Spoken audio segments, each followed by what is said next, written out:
The war against the arachnids is in full force. Mankind is united under a fascist banner to defend planet Earth from the alien menace.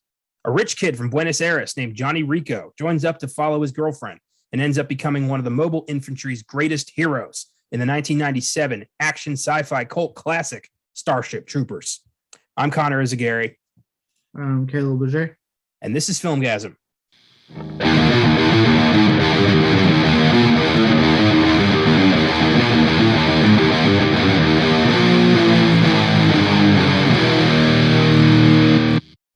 Happy Wednesday, everybody, and welcome to the Filmgazm podcast.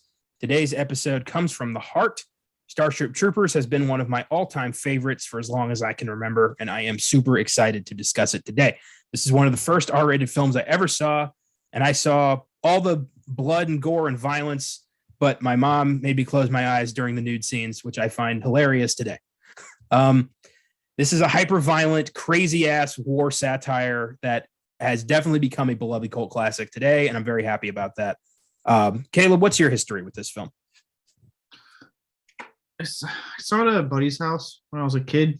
He was like, it was one of those films where they were like, oh, you haven't seen Starship Troopers? And I was like, no. And he had it, so we put it on, and I just fell in love with it since then. It's, I remember my dad had like told me about Fierce Action. This is one of the films even my dad likes. He's always talking about like, oh yeah, Starship Troopers, really good movie, and the bugs and blah, blah, blah. And when I finally saw it, I was like, I totally get it. I get it. And it's been something that I've watched usually with buddies. I think this was actually probably the first time I just kind of watched it by myself for the podcast because, you know, Josh is out to sea right now. So it's just like, this has always been like a fun movie that I love going to, especially watching with a group of pals. It's a good crowd movie to watch, in my opinion. Yeah, it's a party movie. It's, you know, a movie night movie. It's background night, like background noise at a game night kind of movie. I got to see this at a special screening at the Draft House a couple years ago with a friend who had not seen it before.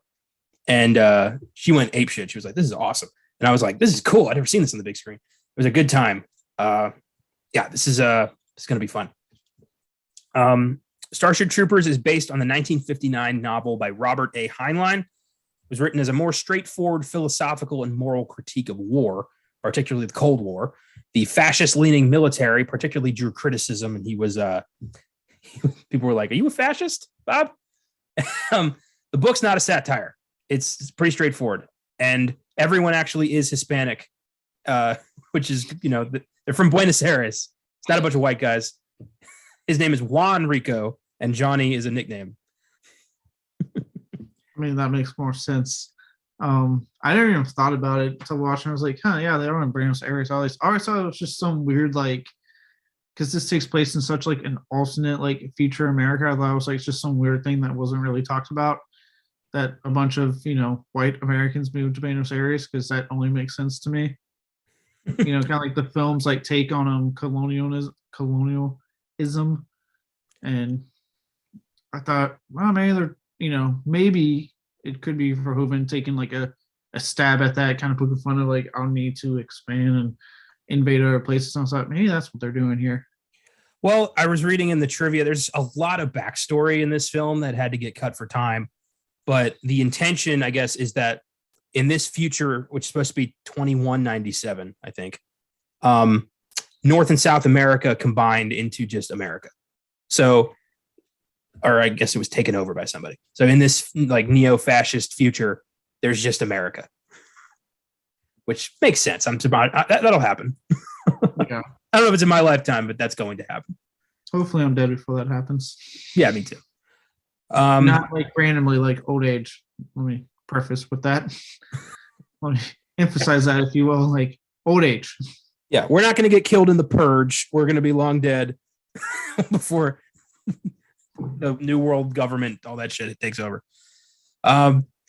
When Starship Troopers was adapted to the big screen, director Paul Verhoeven tried to read the book, but couldn't make it past 2 chapters because it was making him, quote, bored and depressed. So he was like, I don't want to read this anymore. He had the screenwriter, Edward Numier, give him the gist, as he was a big fan of the book, and he was adapting it. And he's like, hey, you, just tell me what I got to deal with here. Loving that preparation. So that's, now Showgirls is starting to make sense now. Okay, Verhoeven, it's all coming together now. Wonder if he read the Total Recall short story, or if he just like in the past just like fuck it, I'll need the details. Give me the gist. I'll give you an action movie. The film ended up being a satire of Heinlein's book, mocking his depictions of fascism and militarism, which is probably a good move. This isn't a movie that takes itself too seriously, which I think benefits, or the film benefits from that. It's definitely mocking military extremism and fascism and war, and delivering I think a pretty pointed satire. I didn't quite get it the first couple times I watched it, but since then I've picked up on that. Yeah, it's one of those things that like I remember watching this kid. I didn't get it. I just thought the movie was like a lot of fun and funny, like cool action, the bugs, all that stuff. As I'm going, especially on this watching now that I'm in the military, the satire really hits a lot more. It's like, oh, okay, I see what you're doing. I see the jokes you're making, and where you're going with it. And to me, like it really enriches the movie. It makes me like it even more because now it's like I'm in on the joke. If you like, in a way, like I finally get it now, and it just to me makes scenes that I never really thought were funny or like that much more hilarious. Or like they do like all these soldiers dying, and like the satire on that is actually really fucking funny. One of my favorite bits of satire is when those infomercials that come in from time to time that are like, kind of like the government's weekly news. And there's one bit where they're like, a murderer was tried this week, verdict at 11, execution at 12, like on all channels. Like, fuck. And that's just, the way of the world. I think those infomercials especially really hammer home the ridiculousness of this future. Yeah, I feel like I probably won't be able to read that book either because I just feel like what this story is, like you can't do it serious because this is a ridiculous alternate future involving like the one like a war that no one I think really saw coming. Like bugs invading different planets. Like, okay. So it's like to me you have to take it like funny, and I think Verhoeven was right in going a more satire bent with it because to me it just makes it better and more easily digestible. I think that we started the war. I think mankind invaded their planet trying to find another planet to conquer, because if you notice, no one ever has like an oxygen mask or anything. They can breathe on this planet. So I think we invaded and they're fighting back. Oh, 100%. And then to me, I really got that towards the end when they're like, we're going to test on the infomercial thing. When they're like, we're going to test on it. They're just fucking jamming shit into this bug. And I'm like, yep, that tracks. That's what we would do. All right, we got it. Let's fucking test it without any shit's giving us to why it's attacking us. Yeah. We're going to go through the whole movie. This is that kind of, like we've done in the past with like Casino Royale and like favorites of ours where we just kind of go through everything. We're going to do that today.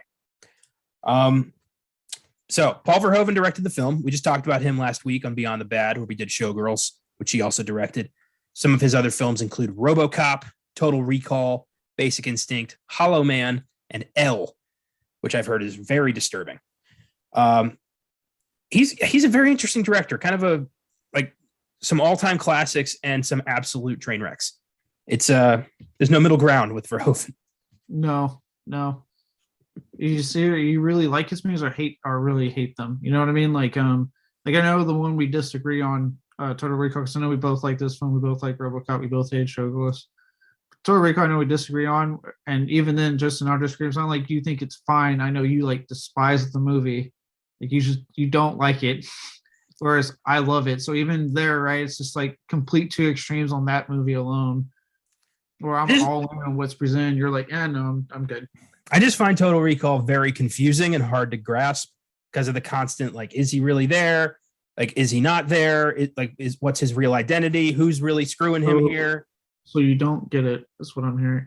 Don't you do that. don't you fucking do that. Yes. Oh, God. Don't be part of the problem. I'm just saying, sounds like, yeah. Oh my God. Anyway, moving on. Casper Van Dien stars as Johnny Rico, our white bread hero. He was also in Sleepy Hollow, Alita Battle Angel, a lot of shitty movies in between. I'm talking like sci-fi original feature movies. Like he's never really moved, beyond that. And he reprised his role as Johnny Rico in Starship Troopers 3 and Starship Troopers 5. So he is, there's 5 of these. Didn't know that. Yeah, the first 3 are live action, and then 4 and 5 are animated. Yeah, I haven't seen. Have you seen any of the sequels? No, I've heard the animated ones are actually decent. I've heard too. Yeah, I've heard the 2 live action sequels aren't that good. I've heard better things about 3 than 2, but so apparently the ones that Casper Van Dien are in are like good. But I don't hear a lot of good things about the 2 live action sequels. I've heard pretty good things about both animated films, so those I have been interested in seeing. Cool. I thought he was good in Sleepy Hollow as Brom, kind of the burly, linebacker dude who's just there to be like the hot guy besides Ichabod Crane's like creepy loner. I liked him. I liked him in Sleepy Hollow. I liked him in this and Sleepy Hollow, and I thought he was not like a terrible actor. I don't know what happened. I don't know if like Bridges, I don't know, because you would think with this movie and Sleepy Hollow he would have had like a pretty damn good career ahead of him. Yeah. Well, I don't think it's him. From what I read and from what I've heard, like he's a decent guy. He loves Starship Troopers. He's embraced that. The Honest trailer, the Screen Junkies. You watch those Honest trailers? Yeah. Yeah. Have you seen the Starship Troopers one where he showed up? Yeah. So I don't think it's him. No, and I think I watched the commentaries of that. I think like he reached out to them, or they somehow like they got a hold of him. He was like, "Hell yeah, I'm in." Like, that's awesome. This is kind of the movie he's most known for. I saw him in a couple episodes of Monk, but beyond that, he never took off, and I don't really know why. I don't know. I think he's in the convention circuit a lot. So, for those who like their conventions, like myself, and you want to meet Casper Van Dien, he does them all the time. I've heard he's pretty like very nice, upstanding guy. A lot of fans who met him have nothing but nice things to say about him. That's good. I love when we hear that. Dina Meyer plays Dizzy Flores, Rico's friend turned lover. She played Detective Carey in the first 4 Saw films and was also in Star Trek Nemesis, Johnny Mnemonic, Piranha 3D, and the short-lived TV series Birds of Prey as Barbara Gordon. She would reprise her role as Dizzy in Starship Troopers 5.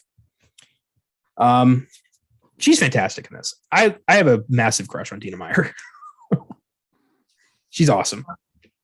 She's really good in this, and it's funny because I had seen Saw films first, so like I knew her from Saw. I don't know when I first finally watched Starship Troopers. I'm like, hey, it's Jake from Saw, because my fucking teenage brain is an idiot and didn't think like, oh yeah, this came out first, so Dina Meyer was in Saw, not hey, she's in Starship Troopers too. Like that doesn't make sense, but she's really good in this. Like I said. I know we kind of talked about it right before we recorded, or I forget when, but I don't think I've ever witnessed a movie like a female character hit on our main character as hard as she does. And you know what? At least it's Dina Meyer, because goddamn, like I would have been very like happy. I've been like, okay, I have 2 pretty awesome options here. Yeah, I hate how he treats it as like a problem. Like he's got Dina Meyer lusting after him the whole movie, but he's trying to hook up with Denise Richards, and he's like, oh, what do I do? I want to reach through the screen and just be like, Vito Corleone in The Godfather. You can act like a man. Like just shake some sense into this guy. Yeah, movies do that a lot, though. They'll give you like this really attractive chick, and the main character's like, what do I do? And I'm like, are you fucking shitting me? Like, it's really like it'll be like Anne Hathaway, Margot Robbie levels of attraction, like attractive levels, and you're just like, no, like you go for it, dude. She's hitting on you. Like, why are you acting like this is such an ordeal? This is not real life. Like, she's a very attractive woman. But I also like how in this world, like gender roles have all but disappeared. Like it's not a priority. Like we've moved past that as a society. That just men and women truly are equal in this world. I noticed that. Yeah, in every possible way. They shower together, they play football together, they hit on each other at equal, levels. It's just people. Yeah, I like that. I think that's a really cool thing to include. Yeah, I didn't even catch that until I watched it. This sounds like, oh shit, wow. can't come at Starship Troopers for not treating them equally because yeah, they're in the same boot camp divisions, which as someone who's been through boot camp, they still separate boys from girls. Right? They are still separated divisions. They'll be integrated, but they won't be sleeping in the same place. Like it's still very much like a separated thing. So the fact that they were just very open about that here was like, oh, okay. And yeah, I know we're making jokes about like how hard she hits on Casper Van Dien, but I kind of wish more women were like that. It's 2022. You want to be treated equal, so stop having the guys do all the work. Damn. Okay. Left turn. I agree with you. I'm just saying. Yeah. I don't. Fuck yeah. I agree. Would be nice. Yeah. I'm not saying like I don't mind doing the work, but it would be nice to not try to figure things out and you just be like, yeah, I want to fuck you. Okay, sweet. There we go. Cleared. Easy. Nice. Like, I think people just need to stop. On both gender, like both sides of the coin here, need to stop playing games and just be upfront about what you want. That's the best thing you can be as a human being. Just be honest on day one. Be like, so are we gonna fuck or are we gonna fall in love? Like, what's gonna happen here? Like, you got to have that conversation. Let's calm down. As you say fall in love, I get scared. I'm like, oh, whoa. But if you have that discussion, I mean, it'll still be weird, but maybe it'll be less weird down the road. I don't know. People suck. There's no solution here. I'm just saying I'm proud of the film for being ahead of its time. And me too. 7 when it came out. Yeah, for sure. I also want to point out, like, the CGI really holds up. Like, the visual effects are very good in this film. I was surprised at that. Yeah, I think there was like maybe a few like fleeting moments when they had like a lot of the bugs on screen. And I was kind of like, eh. But like 99% of the movie, I was like really impressed by how much this like held up. Well, I think like Verhoeven used a great blend of CGI and practical effects that really kind of reinforced one another. And you don't see that a lot anymore. No, it's always one or the other. Yeah. It's crazy how Verhoeven can be so good at this and just royally fuck showgirls up so bad. Yeah, he can give us bugs invading different planets, but not the seedy Las Vegas sex scene at all. No, and you'd think, that being kind of a different planet in and of its own, you'd think he'd be in a comfort zone. Yeah. And also, these actors are better in this movie. I want to point this out. Yeah. I mean, they suck, but they're better than showgirls. So I'll say they're still better. I mean, next up is Denise Richards, who plays Carmen Ibanez, Rico's girlfriend turned skilled pilot. Richards played the Bond girl, Dr. Christmas Jones, in The World Is Not Enough. Was also in Wild Things, Undercover Brother, Love Actually, Scary Movie 3, and Tammy and the T-Rex. I own Tammy and T-Rex now. I know. She's, I don't know what to say about Denise Richards beyond that she's kind of the worst Bond girl.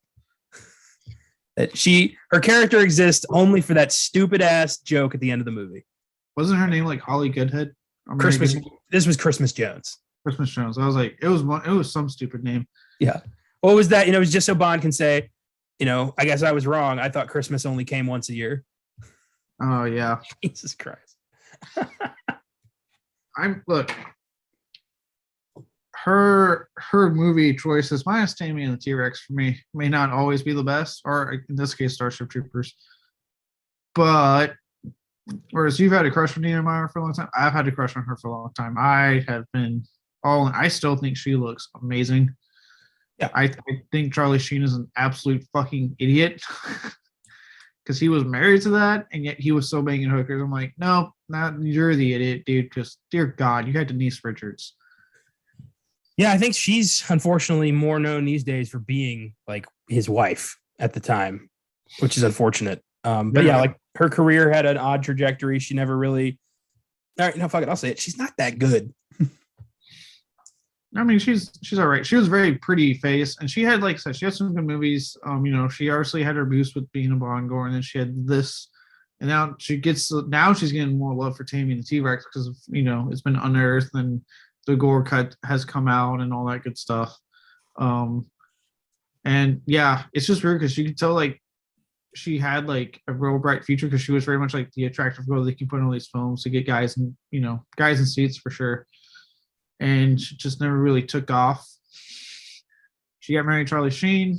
He was making a good amount of dough with his show at the time, and I don't know what she does now. Yeah, I don't know either.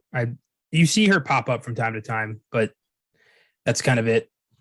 I mean, she's on my Instagram because I follow her, mostly because I think she's hot. But and her character in Starship Troopers is kind of terrible.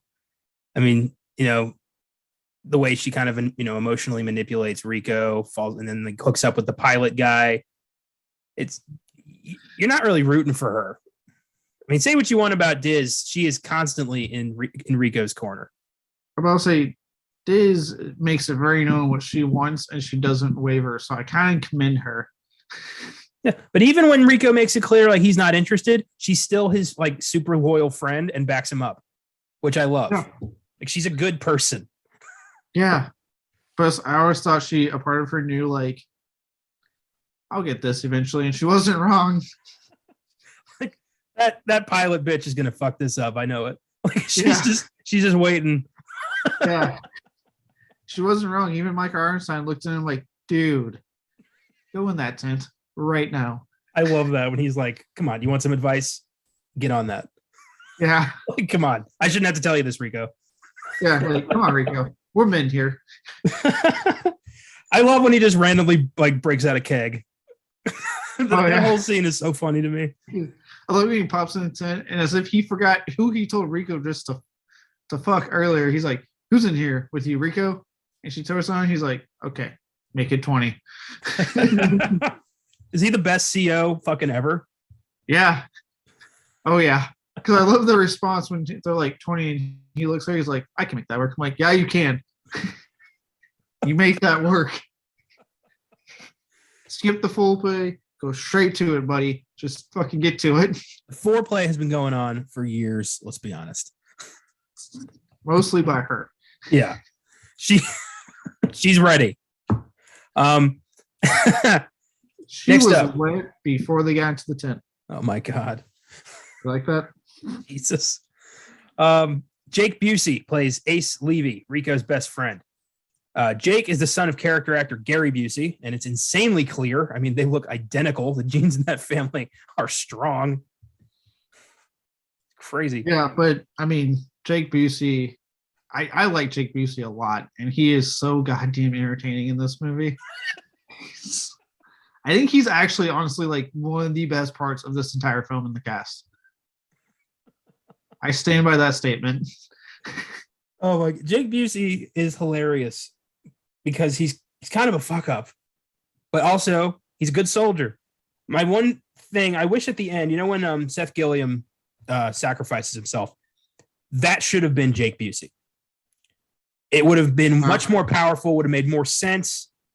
It's just, I don't know. I feel like that should have happened. I would have been down to see that. No. Seems like a boss. Not, Seth Gilliam, the preacher from Walking Dead. Well, he's just, Rico doesn't, he's kind of cool with the guy, but they haven't been through the ringer together. They haven't been through, boot camp. Like, they weren't as good of friends as him and Ace. If Ace sacrifices himself, all of a sudden it's like, I'm gonna remember that. I'm gonna make this count, whatever. Yeah, I get it. Jake Busey has appeared in the Netflix series Stranger Things, was also in The Frighteners, The Predator, Identity, Enemy of the State, Contact, Twister, and The Hitcher 2, I've Been Waiting. I didn't know there was a sequel. Wow, okay. Yep, he's the Hitcher, like he's the bad guy. That kind of makes sense. Yeah, you look at that guy, you're like, yeah, I wouldn't pick him up. Yeah, he's a good character actor. I saw him at a Comic-Con. We were waiting outside to get in, and he popped up in the crowd and was like, man, it's hot out here. And everyone applauded, and like he walked past us to get into the building. And I was like, yeah, it's Ace. It's cute. And yeah, I think he's cool. I think his dad's a fucking lunatic, but I think he's cool. Yeah, I like when his dad pops up on Practical Jokers. He just randomly throws the cup into whoever's face, and it's like, what's that, Gary Busey? Yeah. Well, and then what I love is when he starts going off, and then like Joe and them are like, he's going off script. He's gone rogue. We don't have control anymore. Oh, that was great. Yeah, you hire Gary Busey, you're gonna get Gary Busey. He's he's a bull constantly seeing red. There is no you can't control that. Yeah, and all because if it's to be believed, he suffered a horrendous head injury on his motorcycle. Yeah, that was huge. He was doing a movie. I don't remember what it was, but he was filming a scene that was supposed to take place in heaven, and he refused to film it because he said that he'd been to heaven, and heaven didn't look like that. So they had to redesign the set to his liking based on what he claimed heaven looked like. Jesus Christ. He was like, heaven has a different couch than that. The wallpaper should be different. Like, he was full blown, like, I was there. Listen to me. Funny thing is, there was another guy on set who also had a near-death experience, and he claimed he went to heaven too, and Busey was wrong. So I don't know who to believe here. Maybe heaven is exactly like Supernatural said, and we all have our own interpretation of it. And if that's the case, there better be so much fucking movies and porn for me when I die. Oh, man. Dude, when I die, I feel like it's just going to be like a comfy room with a bed, a nice couch, and a TV that has like access to every film ever made, even the ones that are like lost to time. And I can just sit there and enjoy myself. Yeah. I better get access to new movies still. Like, they somehow get beamed up to heaven. Well, I said throughout time. That includes the future. Okay, good. I was like, yeah, I better get like shit that's coming out. Yeah. Damn. I'm not saying I want to die right now, but I am curious. I'm saying if that's what my heaven is, I'm okay with that. Who's next? Neil Patrick Harris plays Carl, Rico's psychic friend.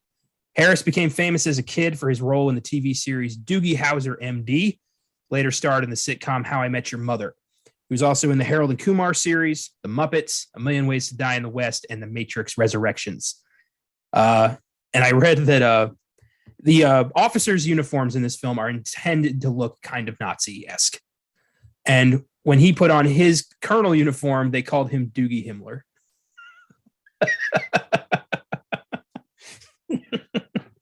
That's beautiful. That makes sense.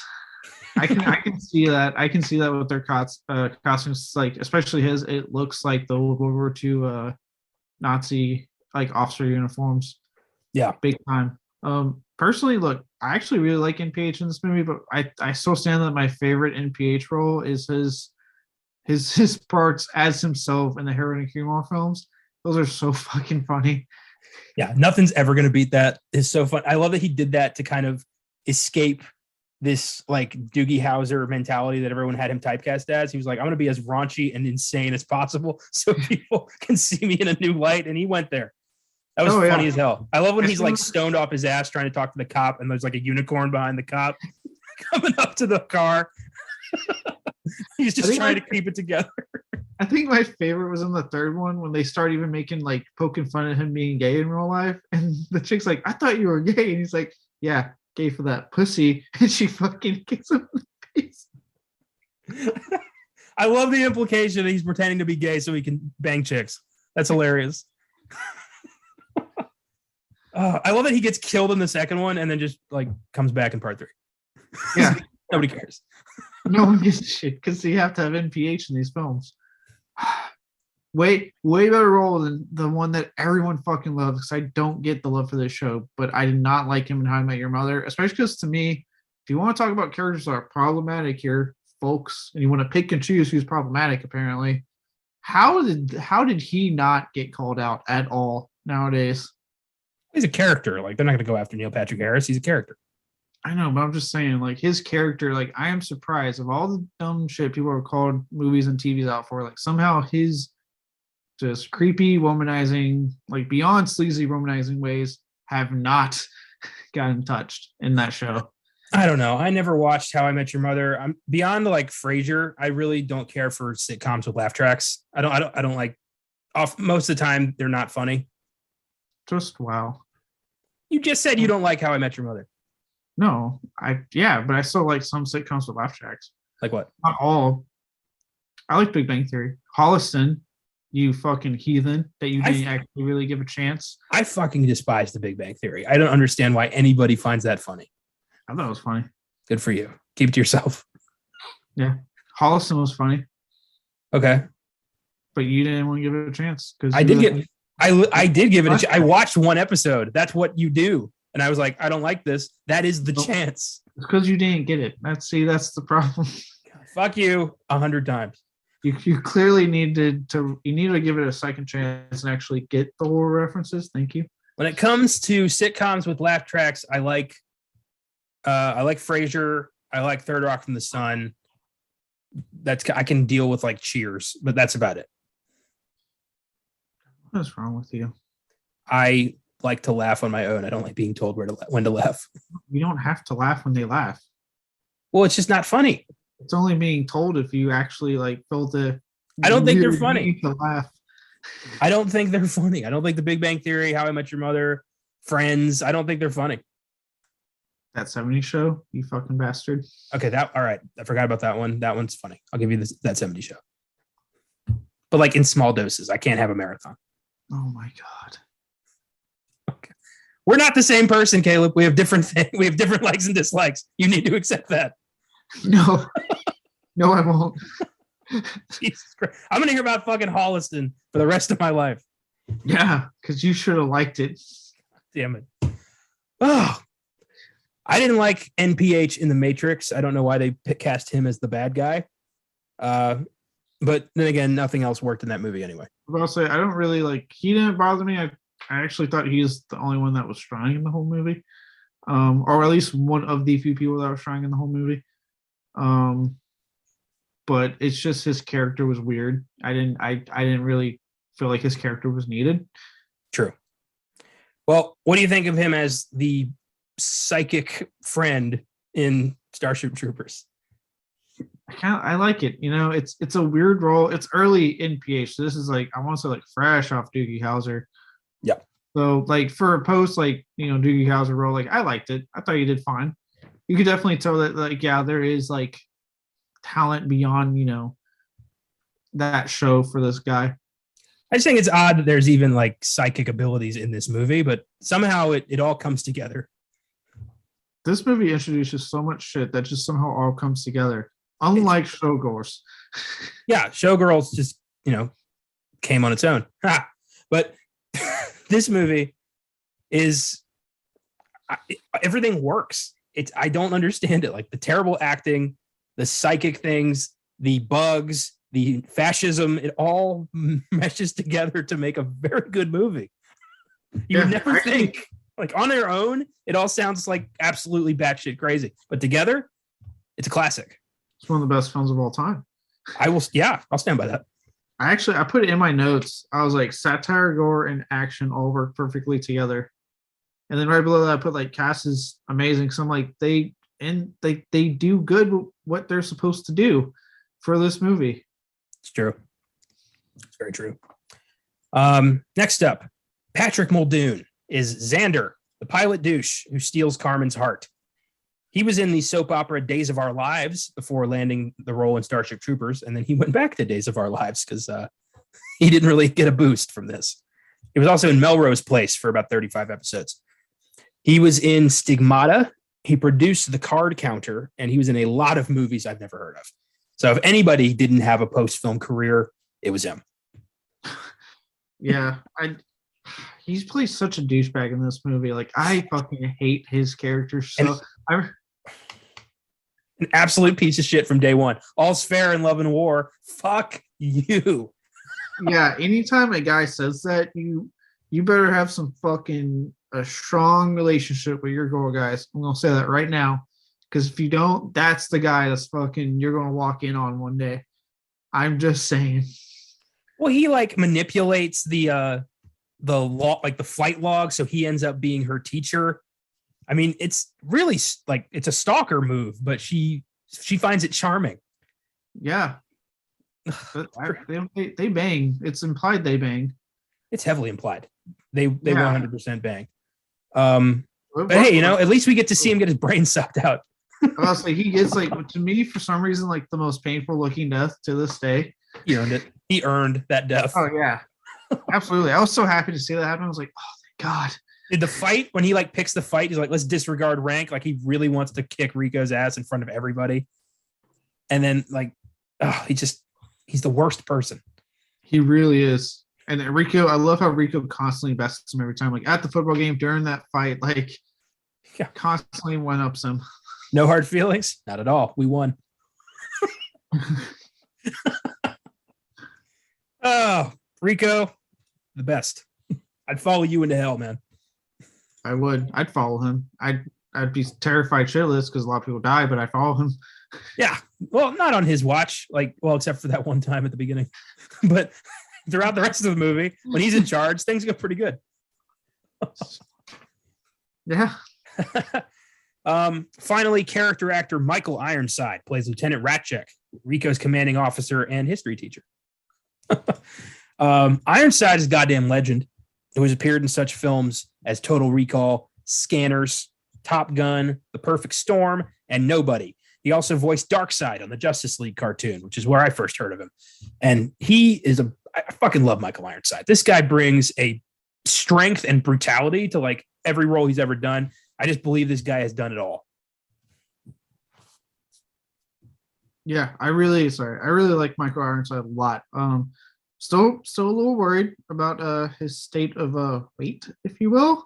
That's true. We saw Nobody last year, and he is looking pretty unhealthy, severely overweight. I really hope he gets his shit under control. At the frequency we're losing celebrities these days, I don't want to have to report on Michael Ironside. Me neither. But I've always really liked this guy, and I know he did a lot of stuff with Verhoeven. Because he was in this. He was, I want to say, RoboCop and Total Recall, if I recall correctly. I don't remember RoboCop. I'm assuming, yeah, probably. But yeah, Total Recall, he's the bad guy. Okay, yeah, he is. I have to wait till March till I get my 4K edition, but I'm almost positive he's in fucking RoboCop. I could be wrong. Don't quote me. Let's find out. Michael Ironside, RoboCop. Nope. Not seeing it. Let me confirm that. 1987, 86. Looks like a bit fat. No. Either way, yeah. I've always really liked him. I know he's also famous for being in the movie Scanners. I believe the one where he fucking blows a dude's head off. Scanners, I wanted to like that so bad. But here's the thing. There is an unfinished script that never really got finished. So the movie doesn't make a lot of sense. But his character is diabolical and super evil and really intriguing. Okay. I'll probably end up liking it. I usually like these types of films anyway. Yeah. I'm just saying I like these films usually more than you do. Yeah. Fuck my thoughts, I guess. Okay. I'm just saying, as history has proven. Who knows? I might be wrong. I might not like it, but we'll see. Yeah, I like the Criterion Collection, which I'll never understand. Because it's Cronenberg. And most people like that movie. Like a lot of people like Scanners. Okay. So I'm not here to please people. I'm here to give my thoughts. I'm just saying you're on an island. I'm just giving you the reason why it's in the Criterion Collection. All right. You said your statement. I'm telling you why. I'm backing it up with facts. Fine. But Michael Ironside, yeah, he's awesome. I've always liked him. Is that the last one you were going to mention in this cast list? Yes. So we're not going to talk about Clancy Brown or We've talked about Clancy Brown a lot. I didn't want to have to list out his whole thing. I figured he would just come up organically when we get to the boot camp scene. Okay, fair enough. Dean Norris, we're just organically also? Yeah. Okay, I'm just making sure. These are some big hitters. I want to make sure we talk. I have a plan. I have a script. I'm not just winging this shit. I fucking love Ironside as Darkseid in the Justice League cartoon. That was a badass cartoon. His role, like he really made Darkseid somebody to fear. And whenever I think of the character, his is the voice I think of. So yeah, he's just, and Starship Troopers is probably the film I think he's most identified with these days, except maybe Scanners is in there too. For a lot of horror fans, I'd say Starship Troopers and Scanners. Yeah. But I only have one rule. Everyone fights, no one quits. You don't do your job, I'll shoot you. I do not love that. Oh yeah, I love when he kills that one dude that's getting attacked with the boat. He's like, as soon as he does it, he has like his moment where you tell like he didn't like doing it, and he hands me. I expect anyone else to do the same for me. And just walks off, and I'm like, all right. That's great foreshadowing because Rico puts one in his chest after he gets his legs ripped off. But I love that that's his whole thing. Like, Rico, you're sergeant now. He just keeps giving him battlefield promotions. He keeps fucking ranking him up. I know.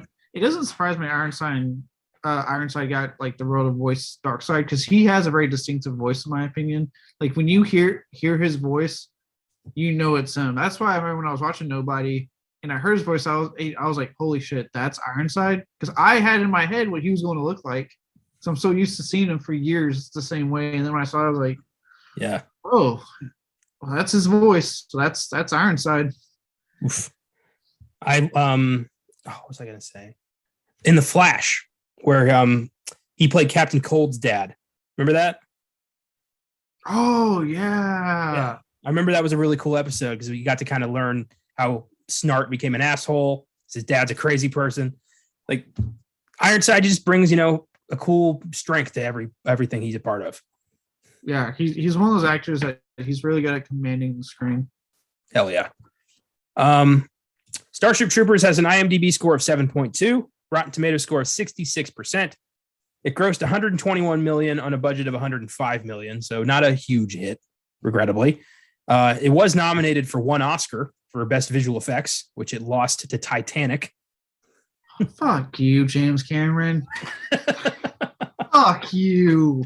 There were three films up for visual effects in 97. It was Starship Troopers, Titanic, and The Lost World. And Titanic took it.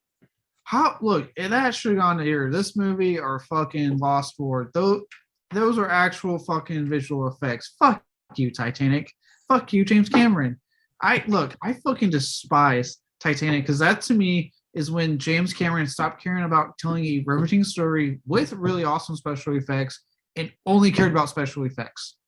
Because since then we've gotten the Avatar films, or we're supposed to be getting the Avatar films, but I didn't really care that much for the first fucking Avatar. Like I thought it was fine. It wasn't the greatest goddamn thing ever made. But like I really hate like what became of him as a director with Titanic onward. Because I think everything for that is fucking gold. I mean, True Lies, Aliens, Terminator 1 and 2. Like he was crushing it pre-Titanic, and I feel like he just hasn't done anything since. Sorry, I brought all this up with Cameron for a while, so sorry. Is he the only like mainstream director ever who's never had a flop? I think so. Terminator, was it? I don't know about stuff like The Abyss. And, I think that was a hit. Let me look that up. The Abyss. I think that's the only film of his I haven't seen yet is The Abyss. Yeah, $43 million budget, $90 million box office. Okay, well, he's always had hits. It just, sorry. I felt this way for a long time about Cameron. I really hate what I feel like clearly changed when Titanic came out with him as a filmmaker. And it bugs me. People were like, yeah, but it's James Cameron. I'm like, okay. I was like, Titanic and Avatar aren't that great of films. I'll fucking say it. Like, Titanic did not need to be 3 hours long just for you to see one quick scene of tits and then the boat, crashing at the end. The movie is more than just a scene of tits and the boat sinking. It's a romance movie. It's not supposed to be, I don't know. I don't think it should have won 11 Oscars, but I do think it's a decent film. Yeah, but in relation to what Cameron gave us well before that movie. Well, he was very open about why he made that movie. He wanted to explore the actual wreck. He didn't give a fuck about making Titanic. He just made that so he could finance an actual expedition to the wreck. Yeah, but that's what I'm saying. Like, since that movie onward, he doesn't really care about filmmaking, in my opinion. He just wants to push technology. And you're right. I just miss the Cameron that gave me really good stories, but also wanted to push technology forward. Well, I think that's when we get the best stuff. Well, I think the very fact that he's never had a flop has inflated his ego to the point where he thinks he can do whatever the hell he wants and there will be, anybody will be behind it. So I think Avatar 2 needs to bomb so he can have a bit of a reality check. Yeah, something needs to bomb. And I'm scared it won't because, like I said, I'm apparently on an island because people are always, as soon as I say this, they're like, you can't say that about James Cameron. And I'm like, okay, but really think about, like, as a fan, What are your feelings pre and post Titanic? You tell me. Like, stop put like take the fucking cloud off, take the glasses off, and really tell me. So it's like people. There's a lot of people like that, and like I said, we saw it Avatar. The fact that that film is the highest grossing film of all time, a film that like, and look, I get it. There's nothing original in Hollywood anymore. I understand that. I was like, but Avatar, I remember watching it and going, I don't see why this is the number one highest grossing film of all time. Like, it's fine, but I have legit seen this story 1,000 fucking times before. Like, it's literally Pocahontas, guys. Yeah. Well, didn't expect to open up that can of worms, but here we are. Sorry, you mentioned Titanic. I've been following that in for years. James Cameron. Well, you know what? As shitty as Avatar is, and Titanic's not for everybody, and how his whole dedication to kind of just revamping technology and not caring about story anymore. He's still the guy who gave us the first two Terminators and Aliens and True Lies, and those movies are fucking epic, and we can keep going. I'll still gladly watch his pre-Titanic work any day. Like, I still love those films. I'm just saying, like, I wish we would still be getting that Cameron, as opposed to like, well, we got it and it's over. But I will definitely I do still enjoy the films we did get when he cared about both. Fair enough. It also Starship Troopers also spawned 4 sequels, which we'll talk about towards the end. Today, it is considered a cult classic, and I do love that it just has that one Oscar nomination, because we could have done this on Oscar Sunday if we wanted to, but this is a Filmgazm movie. No, 100% Filmgazm movie. No offense, Austin. I do like when you guys do out there ones sometimes. I know technically you guys could do Jackass Presents Bad Grandpa, because that's a fucking nomination. I know we could do that. We could do Austin Powers 2. We there's a whole bunch of weird one-off movies we could do on that show, but yeah, we got to I like to think where does every film really belong on our 4 shows here? Starship Troopers belongs here. Yeah, absolutely. So don't get me wrong. It is funny when you guys do something a little different on Oscar Sunday, because there are those nominations. You're like, really, that got nominated? Yeah, it did. But I get it. Sometimes you guys have to be like, this is a better show for this one. It's because we got 4 shows anyway, or 3, because Sync Previews new stuff, so that one kind of doesn't really get pulled. Yeah, that show does its own thing out of against its our will, really. But we've got 4 sequels to talk about on Beyond the Bad at some point, so we'll be going into Starship Troopers forever. Yeah, it looks like I'll finally sit through these movies. So with that, let's discuss this movie. This is going to be awesome. So we open with a, in the 23rd century. I love that the font of the movie looks like a recruitment video.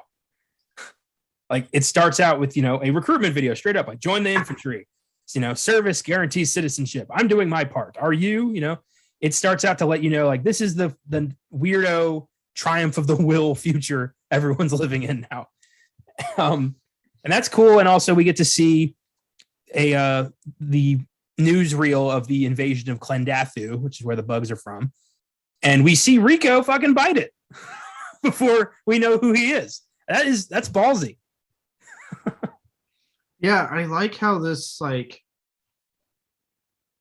this opening kind of play. First off, to me, this film pretty much it opens telling you exactly what you're in for. With those news clips, it's really playing into that satire on fascism and dictatorships, and to an extent the military. So honestly, the military satire kind of run through here, because again, those are videos you would see in a very fascist type of country where they're trying to get people to do what they want them to do. That's what you would see. And I'm not trying to fucking get into the weird divide we're in nowadays with the country, but you could say it's kind of on point with how people feel about media nowadays in America. I'm not saying that is what fucking media is doing in America. Please, no one come at me. I'm just saying it could be, obviously very timely in today's political turmoil, if you will. So I like how they do that, and I love how they open with that battle and give you a quick, before we really see the characters, a quick sense of the chaos and the type of battles we're getting in this film later on when we do actually get them, see them better. And yeah, like you said, they show Rico, and you're like, hey, there's the main character, and he fucking dies. Or he dies, or air quote it. But so you're thinking like, well, wait, what the fuck? Like, is this how this film is going to end? Like, it's neat. And if you've never seen this before, you're just thinking like, oh, this looks crazy. And then later on, you're like, wait a minute, I saw that before. That was Rico. You don't kind of know the first time you watch it. Then we go to Class, where Rico's in high school, like 30-year-old in high school. I love that they do that. We never actually see fucking high schoolers in high school. They're always in their like late 30s. That's why, look, horror has been I've been liking some more recent horror projects that have been coming out where they've actually been casting high schoolers, or like Chucky, the first season of Chucky.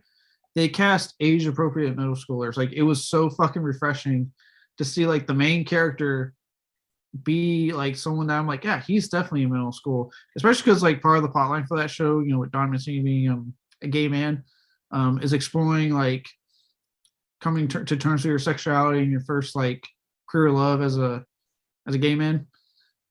So like the fact that they went age appropriate and all that stuff really fucking was nice, because it helps sell that like romance he's trying to do, but also like, oh yeah, they are in middle school, I can see it. But so there is change happening, but yeah, until then it's just these constant movies of like, they're in their 30s but they're in high school. I'm like, no fucking high schooler looked like Dina Meyer, Denise Richards when I went. Fuck you.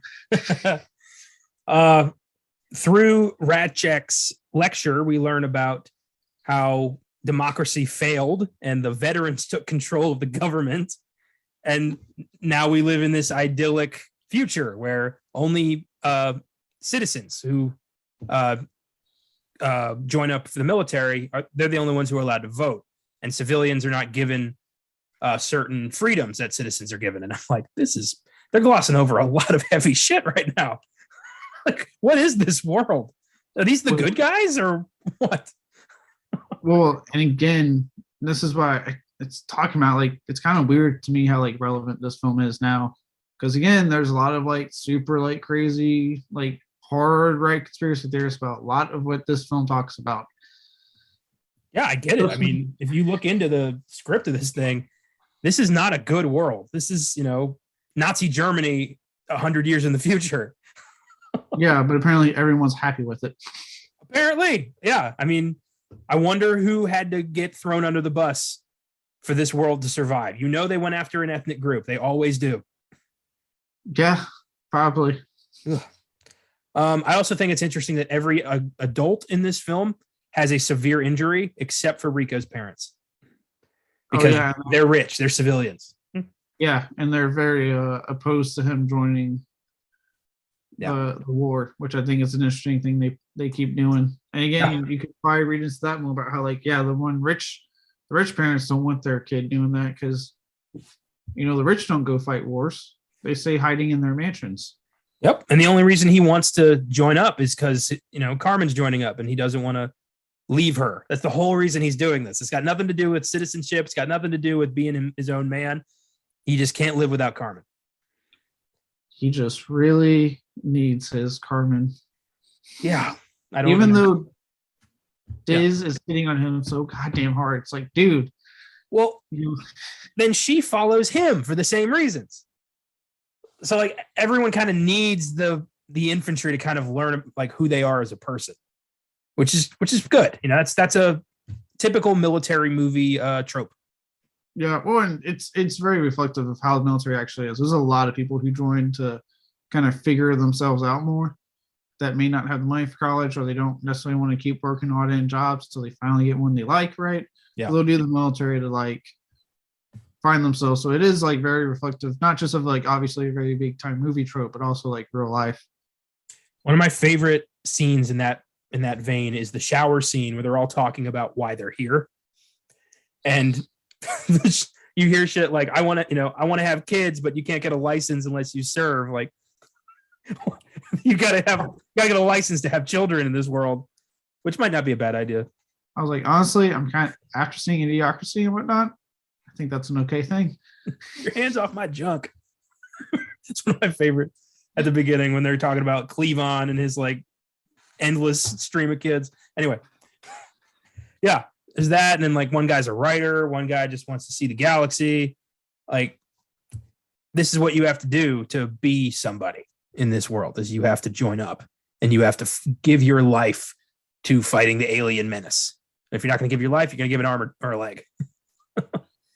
Yeah, and I'll say that's what I like. If that this film again kind of like going to like more of the military satire, how every person who's been a veteran, and you mentioned earlier, has like they're missing a limb. Like Michael Ironside doesn't have his whole hand. He has to have a robotic hand. When they're signing up and telling that recruiter like what they're doing, and Rico's like, "Oh, I'm in mobile infantry." And he's like, mobile infantry made me the man I am today. And he's missing a fucking whole, arm and hand, and then he rolls out and his whole fucking both his legs are gone. So I love how like there's like the film does not hide just how fucking the fatality rate and the injury rate, if you will, for this is sky high. This is like I would be with the rich parents. I'm like, no, I'm not doing that. Fuck off. Well, yeah, but if you don't do it, there's so much in society you don't get to be a part of, and you're looked down on for not being a citizen. It's a very strange dynamic. Even their science teacher is like, she's blind. And I don't know if you noticed, but that's Rue McClanahan from the Golden Girls. No, I didn't. Yeah. Blanche, I believe. Oh, the one that I kind of had a crush on as a kid. That was the one I always thought was the hottest. Okay. Yep, I'm admitting it. I was into Blanche as a kid. All right. Well, thank you for being a friend. You're welcome. Don't act like it's weird. I didn't say nothing. You made all right. I just think it's interesting that I've never noticed it was Rue McClanahan, but she is blind and talking about, the arachnid is a much more evolved creature. And Carmen's like, yeah, but we made spaceships. And she's like, well, yeah, but they're evolved millions of years past us. What are they capable of? And it's interesting. The movie goes there. Like, that's not just throwaway dialogue. We really do learn these things are intelligent. Yeah, which then raises the question of like, did we bother them? Like, what's going on here? Like, it definitely brings up a lot more answers that I'm sure the sequels probably try to explain, but because I haven't seen them, I don't know. So I'm just going with what this movie tells me. I don't think there's a great deal of continuity in this franchise. I mean, it's direct to video on all four of them are direct to video and two of them are animated. I don't think this is going to be very tight. No, it's probably not. Especially when you said Diz comes back in like 5, I was like, didn't she die? She's a psychic projection because Rico's like trapped on Mars and he's getting delusional. And I guess Carl sends him Diz's ghost to lead him to water or some shit. I don't know.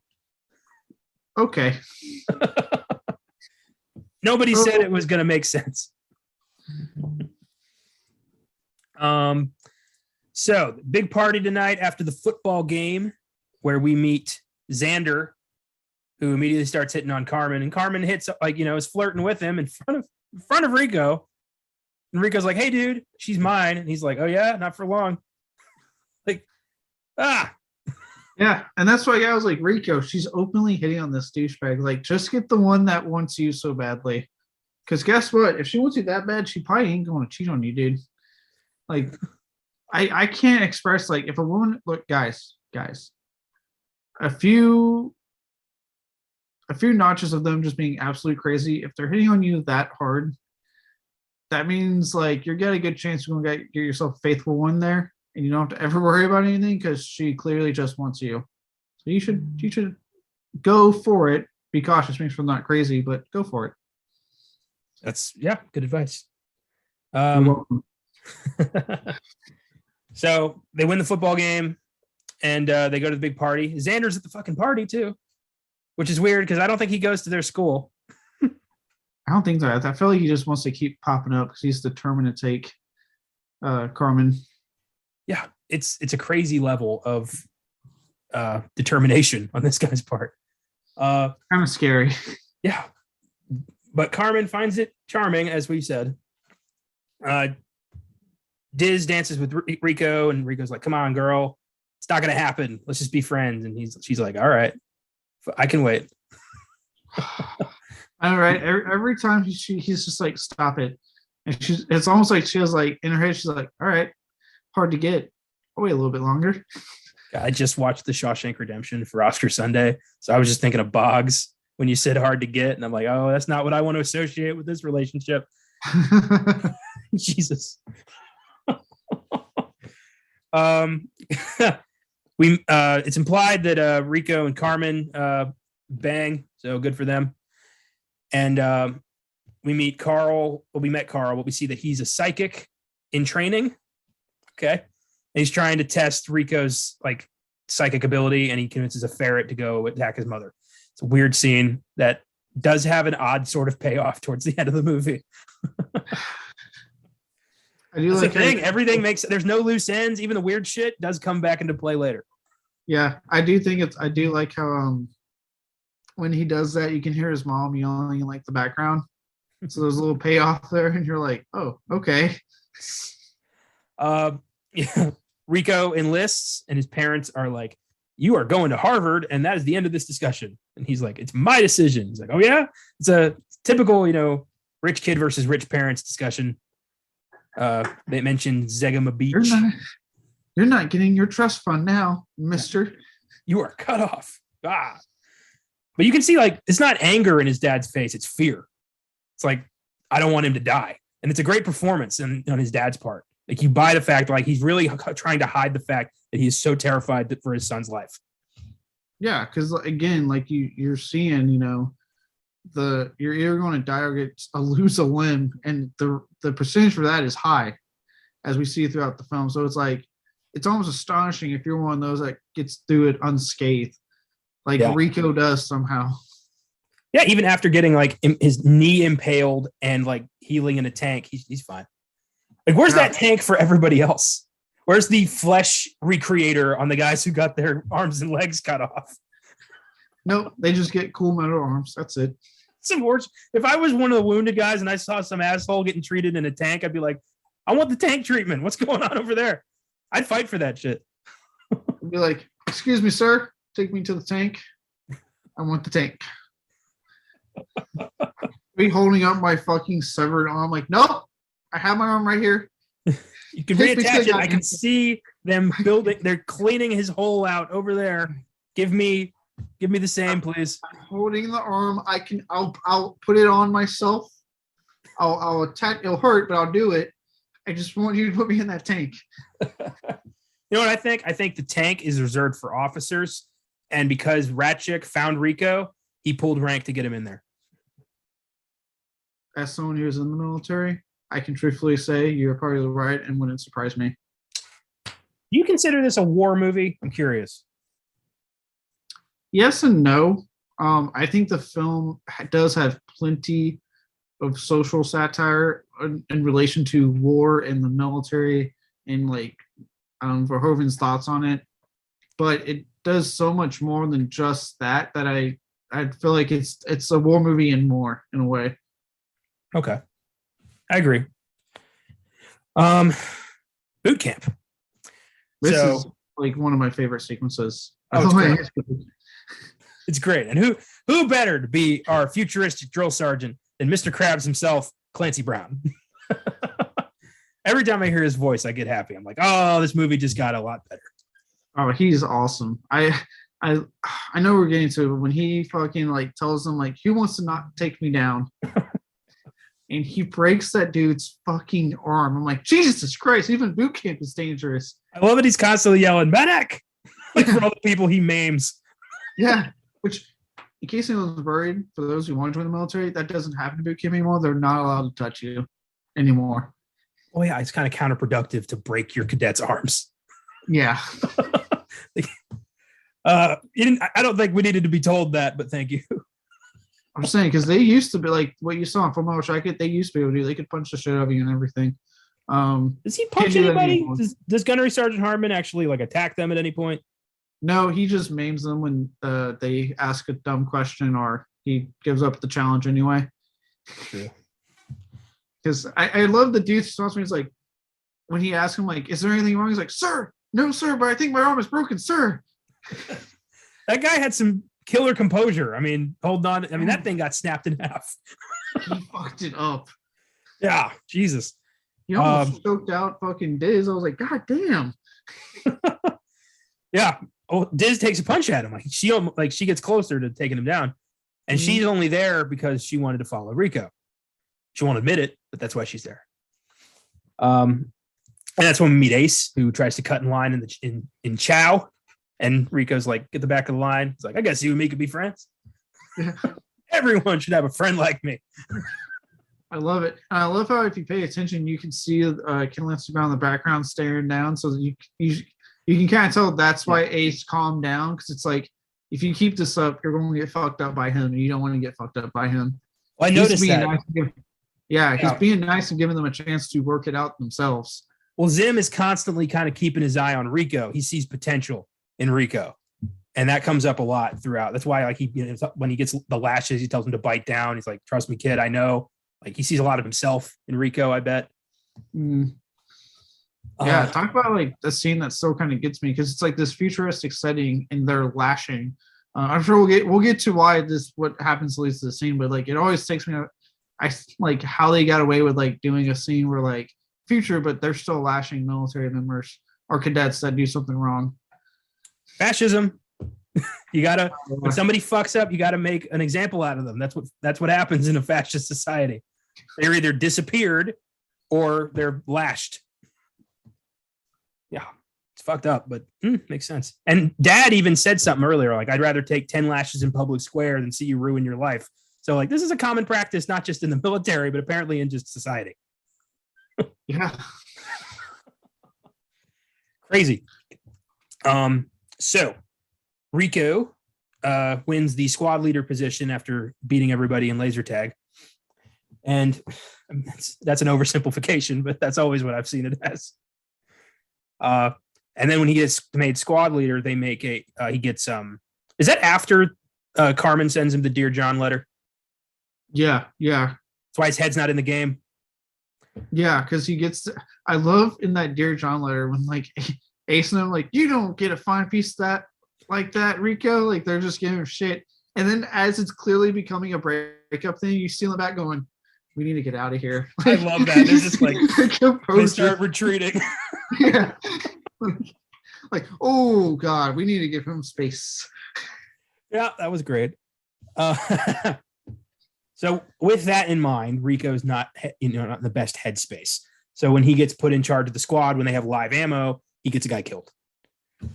Breckenridge, the dude who got his arm broken, he gets shot in the head by a live round. Because something's up with his helmet, and he doesn't get Rico just goes ahead and takes it off, so getting the okay. Which again, having been through boot camp stuff like that, I haven't done like that kind of boot camp. So I'm in the Navy, I have to do that. But there are like rules and standards when it comes to things like that.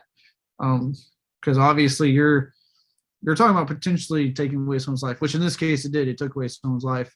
Because like as you see, like she gets hit with the laser, falls and fucking discharges her weapon on the fall because her finger was on the fucking trigger, and it was right where he was sitting. Yep. And Rico, because he's in command, it's his fault. As Hopper in A Bug's Life once said, first rule of management, everything is your fault. So profound for a movie about funny bugs. Anyway, so Rico is now, upset with himself, embarrassed. The cadet who shot the guy immediately leaves, and she's devastated for life. Takes that stroll down Washout Lane, as they say. Yeah. And used to Dean Norris's character. Yeah, who's the guy who runs the boot camp. Dean Norris has played a cop or a soldier in fucking everything he has ever done. And he's so good at it. He's fantastic. I mean, Breaking Bad, he plays, Agent Hank Schrader of the DEA. Epic character, probably the thing he's most known for these days, but he had a bit part in Lethal Weapon. Like he pops up in Terminator 2. I mean, he's all over the place. He's a really good character actor that just pops up. Yeah. You would love Breaking Bad for Dean Norris alone, because he's constantly making like stupid, over the top, like sexist, racist jokes the whole time until he goes to like Juarez, and then he becomes like shell shocked by the cartel and turns into a different character. It's like the development on that guy's fucking beautiful. Okay, I was about to say, are you saying I would like him because of racist, sexist jokes? Is that what we're saying here? Well, he says shit like "chick's got an ass like an onion," makes me want to cry. Things like that. He's hilarious. That's kind of funny. Yeah, he's funny as hell. But then after some shit goes down, he's like suppressing all of his fear and anger and like acting all happy go lucky on the outside, but then like has like outbursts of, fear that gets in the way of his job. And then I don't want to say too much because it's a great arc, but watch Breaking Bad. I want to talk about it with you, man. It's a great show and you would love it. Probably would if I actually got around to watching it. So they whip Rico. Meanwhile, Carmen's learning how to fly a big old ship. And who's teaching her? Xander. Because he found out she was going to be here. So he tweaked the numbers a little so he could end up teaching her, which is really fucked up, probably against serious regulations, but nobody seems to care. Nope. The fucking creepiest of creeps, if there ever was a creep to creep. Yeah. And they're weird flirting. Like, should I call you sir? And he goes, only when I give you an order. Like, oh my God. Yeah. Like, okay. Ugh. Save what you guys want to do in the bedroom for the bedroom. Ugh. So after Rico gets whipped, he's like, I'm out of here. And Diz is like, you already took your lashes. Like, what, you owned up to it. Don't leave. Like, what's it worth? And he's like, fuck it. I don't belong here. And as he's leaving, a bug asteroid destroys Buenos Aires.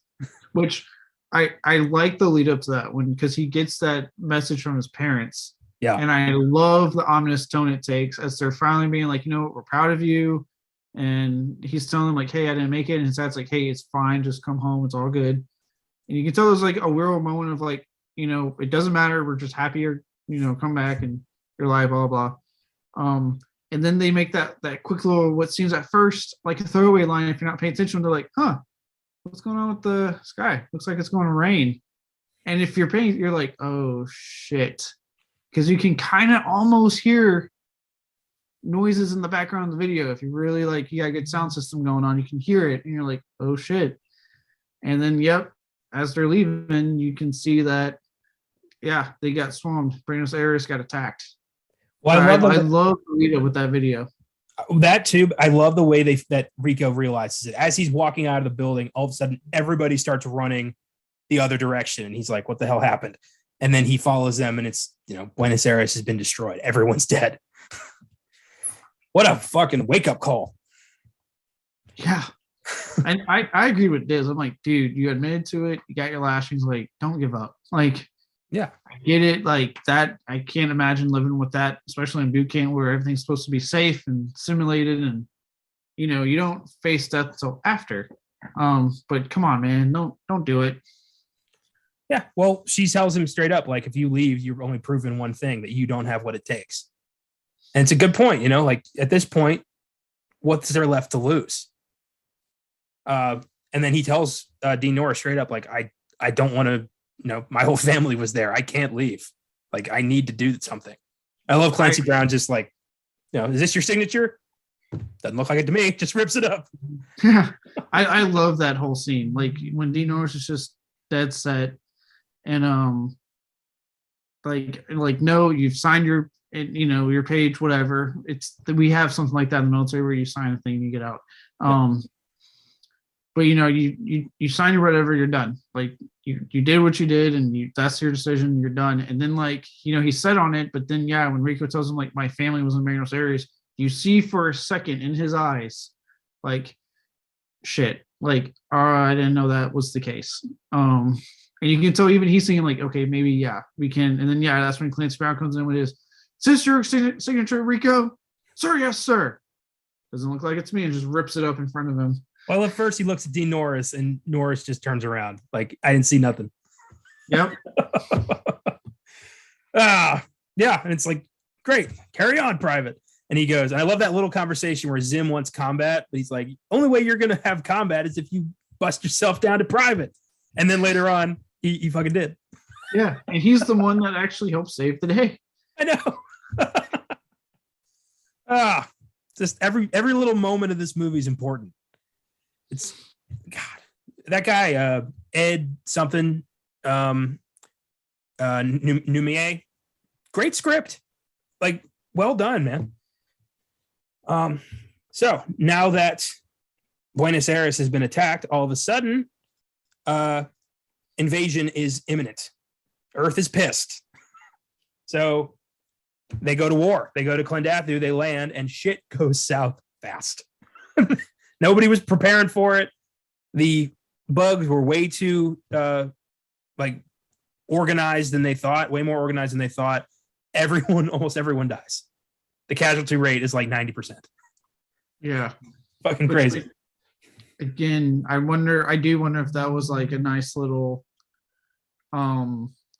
satirical take on, at the time, like the idea of the military and sending people out, especially in times like World War II or the Vietnam War, and just sending soldiers out and then they die and the military doesn't care. It doesn't, if they do a quick little video, be like, oh, we honor those who've fallen, but all right, let's get more soldiers in. We gotta get more fucking citizens to start replacing these people that we just lost. And I wonder if that was like a nice little take on how we are in real life with the military, especially during wars like this where there is a high fatality rate and we have to keep supplying fresh bodies. It does feel like they are kind of mocking Vietnam more than anything else. I mean, this is a war where like Earth invaded, found, retaliation they didn't expect, a more organized war, force than we ever thought. The propaganda, the fatality rate, constantly sending more soldiers over there. It does feel like Nam is the one they're pointing at. Yeah. But I could be wrong. Could be a metaphor for the Gulf War. I don't know. I didn't write the script. I don't know. It's just like, it definitely makes you think of like, especially again, like, coming from like a more military mindset right now, like the takes the takes he's taken at the military and like some things that like just hold true. And yeah, the idea of like, especially during times of war when there's high fatality rates, look at D-Day for God's sakes. When people were just getting slaughtered on those beaches and the response is, all right, we gotta get more bodies now, do a draft, get more bodies in through boot camp so we can start getting more soldiers out there. Still got a war to fight. It's not until like decades later that we start doing memorials and all this stuff and really honoring those. But in the moment, we're just like, doesn't matter. We gotta get more fucking people out there. And you kind of feel like, you see in the Starship Troopers, all these people die and it doesn't take a moment to breathe on it. It's just like, all right, here's a new set of soldiers. You get a little bit of it with like, Rico and Ace in them, and you see their feelings, obviously, because these are their brothers. And I like how it does that. Like, yeah, the rest of the world doesn't care, but you're seeing that like these were people. Like they had friends, they had families, and now they're just gone. Yeah.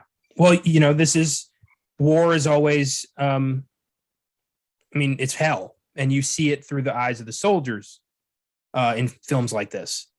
And Rico especially is our hero. So he's the guy who's kind of going through the life changes with this movie. Prior to the attack on Clendathu, he does run into Carmen and Xander at the like spaceport or something and gets in that fight with Xander. And it becomes a fight between the mobile infantry and the fleet. Yeah, which is just awesome. Yeah, I read in the trivia that when Xander picks up Rico like by the belt and hurls him onto the table, he fucked up and smashed Casper Van Dien's head into the table the first time. And he was like, I know, he was like, oh my God, I'm so sorry. Like he was so apologetic. He's like, I did not mean to do that. Like he felt so horrible. As he should have. I mean, he fucked up bad. Yeah, that could have really gone fucking south. Oh yeah. Ugh. But in that scene, like that's the end of Rico and Carmen's relationship. Like it gets killed right there. Because he realizes like, oh, you broke up with me for this son of a bitch. Yeah, like, oh, okay. So this guy. Yeah. And you were thinking that moment he'd be a lot more like, all right, Diz, let's take you up on all those numerous offers you've made. I mean, Jesus Christ, like even like that shower scene when she just pops in there and starts like hitting on him. I'm like, dear God. Instead, Rico, Diz, Ace, and that fourth guy get matching tats. Which is cool. And that's cool, except for what Ace does. Even I would have met Ace. I'm like, why did you just pour alcohol on me, you asshole? That, and we lose the fourth guy whose name escapes me. He gets killed on Clendathu. Yeah. He gets the tattoo, and we're like, oh, sweet, and then he dies. And the military uses the deaths of Clendathu to kind of further mobilize and enrage the planet. They filmed them. They used the bodies as proof, like join up. It's fucked, but yeah, that's yeah. they use I it. like for forgot to mention it, but I love how chaotic this first battle is. Like our first true battle in the film, and it's pure chaos. Well, it showcases that like none of them were prepared for this. Like this is not anything like the training they were going through. This is like being dropped into the seventh circle of hell. Yeah, and you're seeing people that we kind of grew to love during the boot camps and stuff getting just eviscerated. Even the fucking media dude, the reporter, gets destroyed, which that was his fault. I remember watching it this time going, you had plenty of time to run. Yeah. Your camera guy saw it. You guys could have gotten the fuck out of there. The camera guy films it. Yeah. He films the guy getting ripped in half. I shouldn't be laughing at that, but it's hard not to. It's kind of funny. I remember like I was like that, like, and then like that one chick that watches the dude get just annihilated, and she gets scared and runs off just to fall into the pit and get fucking decimated by those, or dragged into the cave by the bugs. I'm like, this film, like this scene alone does a great job of really showing the chaos of fucking battle. Oh my god, yeah. And what happens? Almost everybody's dead. Rico is accidentally reported dead, which I thought was funny. Carmen thinks he's dead, so she's like, oh, well, guess I better bang Xander now. Now I can sleep with him and it'd be fine. I don't have to have those weird feelings anymore. So now that Rico's alive, him and Diz and Ace are reassigned to a new unit, the Roughnecks. And I love this when like Ace is like, so I hear he's a real nutbuster, and that one chick just knocks his ass down. He's like, don't you talk about him like that. The lieutenant. And you're like, who is this guy? And it's fucking Ratchek. I love that. It's his teacher. The first time I saw this, I'm like, what?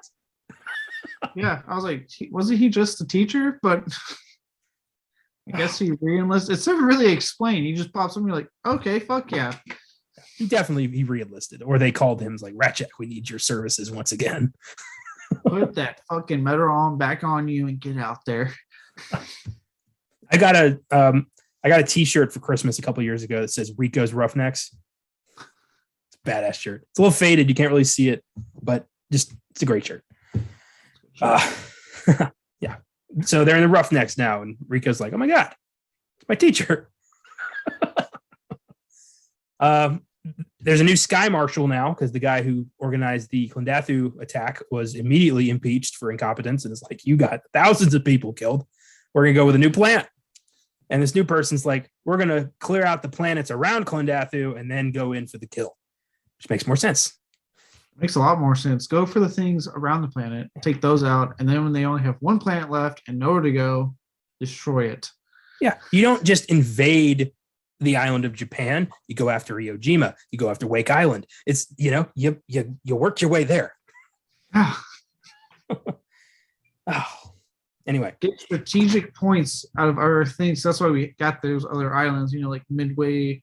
We had Midway, but it was like, strategic airfield and things like that. Like, get your strategic points out and go in for the kill. Yeah. And on this planet, we learn Ratchek's philosophy, which is, everyone fights, no one quits. And when the corporal gets picked up by the bug and like flown to the nest, and Ratchek just blows the guy away. And he's like, I expect anyone here to do the same for me. That's fucking admirable. I mean, that's a hard call to make, but I mean, if the guy's going to be die a horrible death, that's probably the best thing to do. Yeah. Yeah. These Roughnecks, they don't fuck around. They do not. I noticed immediately, I'm like, fuck, these guys are a lot more hardcore than.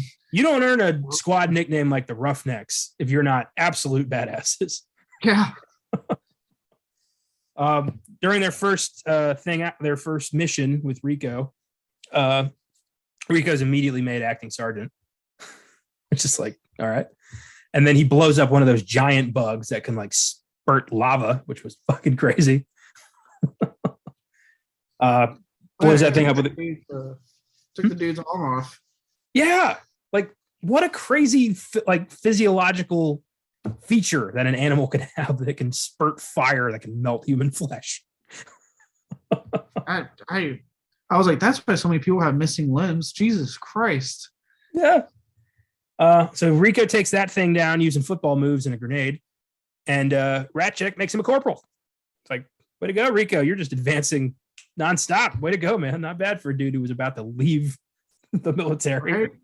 You really lucked out on the Roughnecks there, Rico. Oh, so after they take the island, take the planet, which is, did they really take the planet?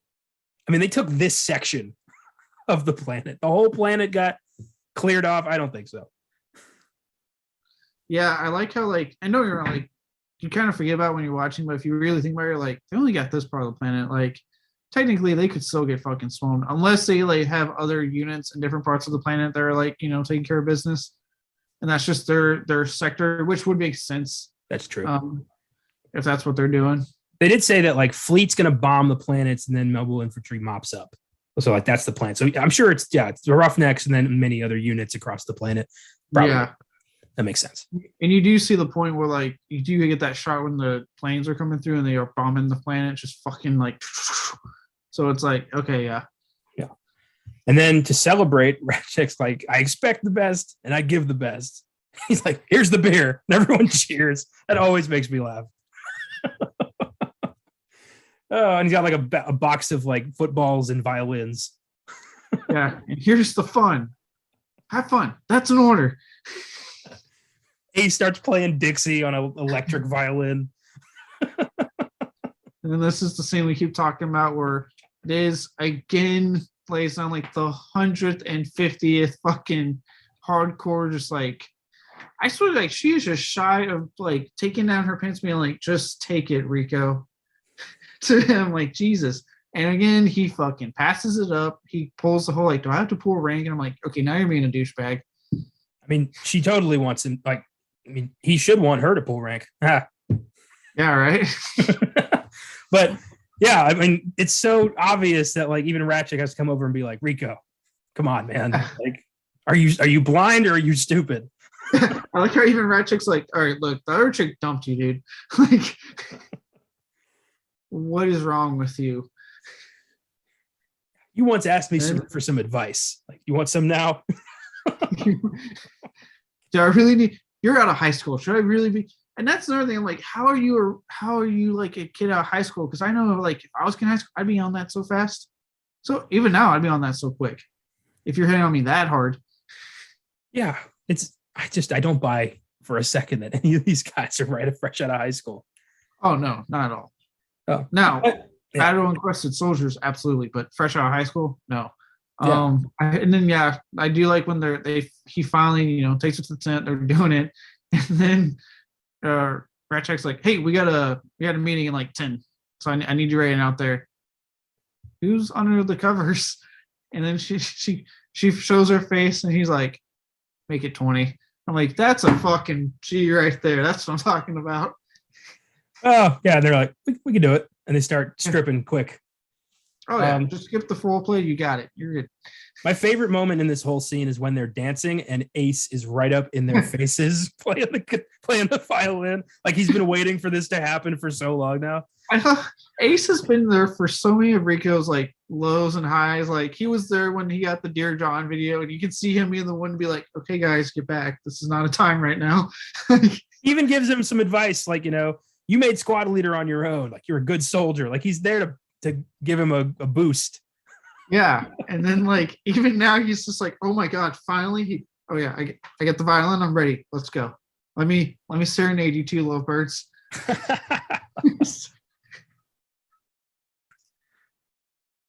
So the next day they embark on their next voyage to Planet P, where they're going to check out an outpost that apparently has been devastated by the bugs.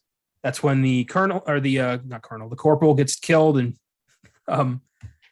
or the sergeant gets killed, and Ratchet's like, hey, Rico, you're sergeant now. It's just like, all right.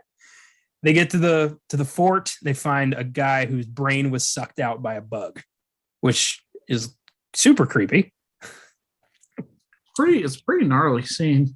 Like they show it in like how like he just scoops his metal fucking fingers in there. I'm like, oh god. And then his very stoic delivery, they sucked his brains out. Like, ew. I'm creeped. And they find the general hidden in the closet. and he's completely irrational and insane. And he's like, "We're all gonna die." And Ratchet slaps him. He's like, "Get a hold of yourself, sir." Always makes me laugh. Yeah, I love how Ratchet, like, he is, I think, lower ranked than him. Yeah, because he keeps calling him sir. He's a lieutenant. Yeah. And he's just like, "Get a hold of yourself, man. God damn it." And it's revealed that the bugs set a trap. They made the guy whose brains they sucked out call for help to trap all these soldiers there, and the bugs were swarming the place. And that's your first sign of like serious intelligence with these things. Yeah. Which again, this is another like highlight sequence for me. I really like this battle sequence as well. A lot of people die again. Oh, this is crazy. I mean, the amount of bugs that swarm the base, it's crazy. And then like the flying bugs decapitate those guys, and then one of them just rams into the general, and Ace laughs at it. Yeah, no one gives a shit because they're all kind of tired of that general. It's crazy. So in this fight, after Rico manages to call for help, the flight guy or the fleet dude shows up. I'm like, "Oh, fucking Xander." I'm like, is he going to leave Rico here? Like, what's going to happen? But no, he's actually a pretty stand-up soldier. And I think in that moment, he realizes exactly what the infantry's up against.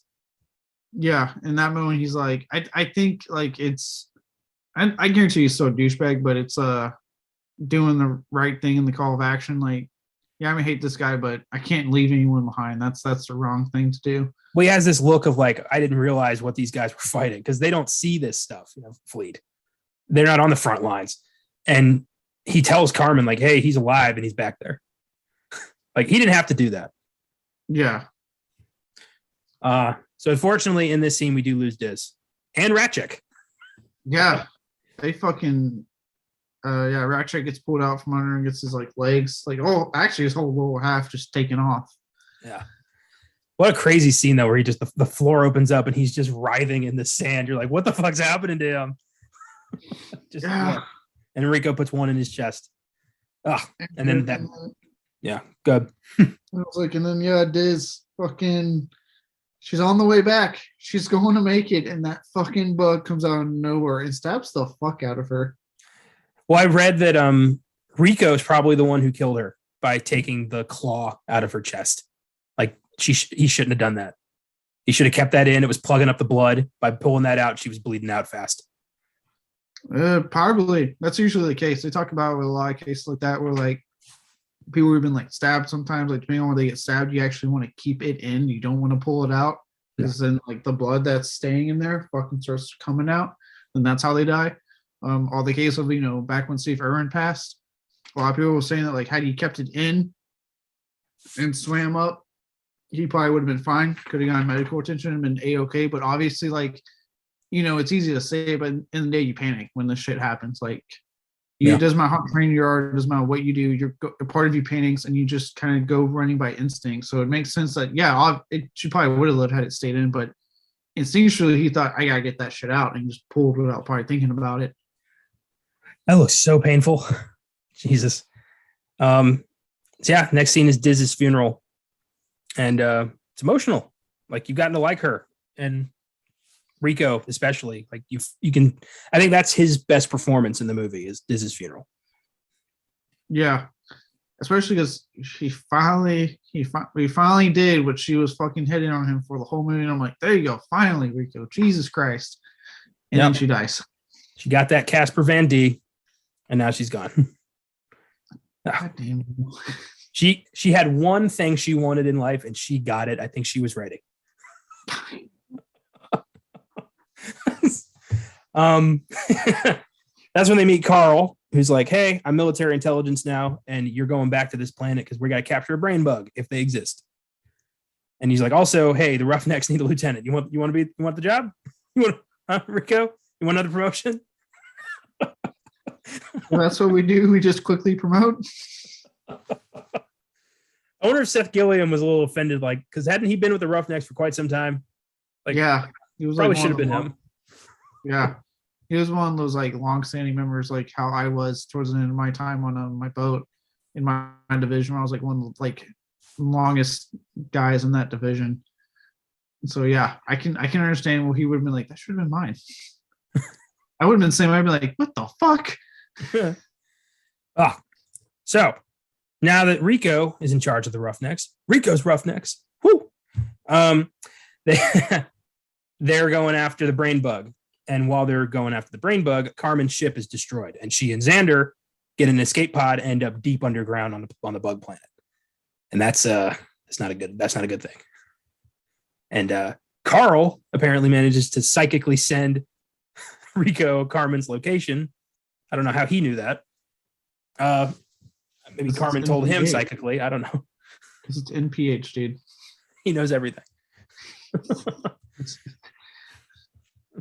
And Carmen and Xander are taken captive by the bugs. Carmen gets a giant gaping shoulder wound that doesn't seem to bother her for the rest of the movie. That's always kind of bugged me. I mean, it's like when people get shot in the shoulder, but they act like it's not that big of a deal. And I've heard like if you get shot in the shoulder, it's actually a huge deal. Huge deal. She's got a shoulder wound like as thick as like a pipe. Like there's a hole, you could see through it. And she's just like holding a gun, climbing up shit. No. Oh, no, your arm would be out of commission. Yeah. They meet the brain bug, and Xander gets one last little, fuck you in until that thing sucks his brains out pretty aggressively. Yeah. Like I said, this part looks super painful. I don't know why. It always looked really painful. I just remember thinking, like, I don't want that to happen to me ever. No, but if it was going to happen to anybody, I'm glad it was him. Yeah. Yeah, horrific. And then Carmen cuts off that thing's proboscis or whatever that word is. And cut off the thing it used to suck brains with. There you go. I tried to be smart. Didn't work. No. Both have this education, so. And this thing's just like, ah! And then Rico shows up with a nuke and is like, you know what this means, right? And saves Carmen. Seth Gilliam, whose name escapes me, blows up the bug, supposedly, blows up all those bugs. They get away, and it's revealed that they captured the brain. Zim got busted down to private. He saved the day, and Rico gets to keep being lieutenant, and he keeps taking on Ratchek's lines. Come on, you apes, you want to live forever, things like that. Yeah, which is good, carrying on the spirit of Ratchek and the Roughnecks. Damn right. It's a good thing they got another guy to lead the Roughnecks with an R, or else it wouldn't have sounded as cool. Especially a name like Johnny Rico. Oh my God. Johnny's Roughnecks sounds like a male stripper bar. Rico's Roughnecks sound like some assholes you wouldn't want to fuck with. I mean, is anyone really opposed to either? No. So that's the end of the movie. Boom. Starship Troopers. It's awesome. I like how you say boom. I said another boom. Boom. In honor of John Madden. Boom. That I was reading, apparently they were talking about like some original plans for the like first Assassin's Creed game. One of which was like they were going to have it in like not first, but like I think on 3 or something, it was going to end with them going on a spaceship and colonizing other planets. And the way the guy was describing, he's like, boom, it's a spaceship. Like that's what he said. And I was like, God damn it. I describe it like that. Quick side note. I think those games would be so much better if they hadn't included the animus and like crazy current storyline. If it had just been assassins throughout history, it would have been a much cooler story. I think if they had a better handle on what they wanted that present day storyline would be, it would be fine. I think that's what kills it, is that they didn't know what to do with it. And if that was the case, yes, like you said, just focus on the fucking. Well, like when I'm playing the game and I'm like, assassinating Borgias in the Renaissance, and all of a sudden now I got to walk around and like do computer missions. I'm like, I'm taken out. I'm like, fuck that. Let's get this over with. I want to go back to the cool shit. That's why I bought the game. Anyway. You play that cool shit. Here's what you got. Here are some Filmgazm facts. Number 1, director Paul Verhoeven and stars Dina Meyer and Casper Van Dien confirmed that Verhoeven and cinematographer Jost Vacano shot the co-ed shower scene in the nude themselves on a dare from Meyer. On the day of the shoot, Verhoeven had asked the cast to do a little fashion show without fashion so that they could get comfortable being naked, which is a little weird, saying, hey, actors, I want you to dance around for me. It's basically what he said. With no clothes on. When the cast was reluctant to disrobe. Sorry, but so far the pieces for Showgirls just keep coming together better and better. No, he had no problem asking for that on Showgirls. I guess Starship Troopers, he got a little pushback. Yeah. When the cast was reluctant to disrobe, Verhoeven asked them what the big deal was, to which Meyer responded, "Paul, if it's no big deal, why don't you do it?" Quite unexpectedly, Verhoeven dropped Trow, as well as Volcano, who had been raised in a nudity camp. After an initial shock, Van Dien reportedly yelled, "Oh God, Dina, why?" And a good laugh from the cast. The scene was filmed without problems. You want to film a nude scene with comfortable actors? Strip. I'd love to just hear that video of Casper Van Dien just going, "Oh God, Dina, why would you do this to us? Why, God?" Robert Davies on the side with the extras being like, "Finally, now I'm getting my blowjob." Beyond the Bad callback. Check out our new show.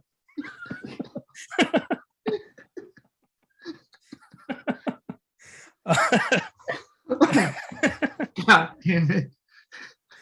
I'm gonna keep that going. That was the funniest shit. Number 2, James Marsden, Keanu Reeves, Mark Wahlberg, Josh Brolin, and Jason Priestley were considered for the role of Johnny Rico. Who the hell is Jason Priestley? Do you know who Jason Priestley is? I do not. Wow, dude. Wow. How would you explain instead of basking? He's been in some stuff I've seen. He's not like an oh my God, it's Jason Priestley type of like acting, but he's popped up in like shows here and there I've watched. I might recognize him like by his face, but not his name. I want to say he was in Haven for like a couple of seasons when I was watching that. Nope. Okay. Jason Priestley. Oh, 90210. No wonder I don't know who the fuck this guy is. Yeah. How dare you? Nope, I don't recognize this guy at all. I've never seen any of his stuff. Wow. Okay. Well, I recognize Jason Priestley. Good for you. Your medal's in the mail. It better be. You piece of shit. I think of those guys, I think James Marsden probably would have been second best. He would have been good. I would be curious on Keanu Reeves. I would. Because this is young Keanu Reeves, not like, constant John Wick beard and hair. This is Keanu Reeves. This is Devil's Advocate Keanu, because that was the same year. Okay, then yeah. I would be interested in that then. Also, Neve Campbell and Rebecca Gayheart were considered for the part of Carmen, but they were both busy doing Scream 2. So they had to turn it down. I would have been down for that. I've always had a thing for Neve Campbell thanks to the Scream movies, so I've been down there as Carmen. Funny how she and Denise Richards would then do Wild Things. I really need to watch Wild Things now. Dear God. Yeah, they're both like super naked making out. Have you not seen this movie? I just haven't seen this movie, but I'm going to watch it now. It's like made for you. I was like, Neve Campbell, Denise Richards, naked? Oh my God. Yeah, this is a movie that they clearly had me in mind. I just picturing on the set while they're filming that scene, like one day, some 29-year-old movie geek perv is going to love this. Yeah. Yeah. Fuck you on the perv, but yeah. Oh my God, it's on Netflix for free? Yes.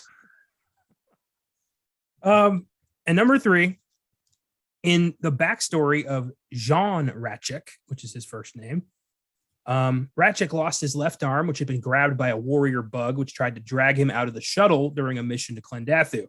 Knowing he had no other option to save himself, Ratchik had the shuttle door closed, slicing off his arm, but allowing the shuttle to escape. He then retired from the mobile infantry and became a teacher of history and moral philosophy in Buenos Aires. So not only did he lose the arm, he lost it being a goddamn hero. Jesus Christ. Awesome. Good for him.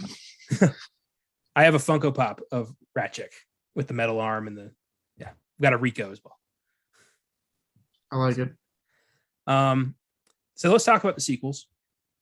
The first sequel was 2004's Starship Troopers 2, Hero of the Federation.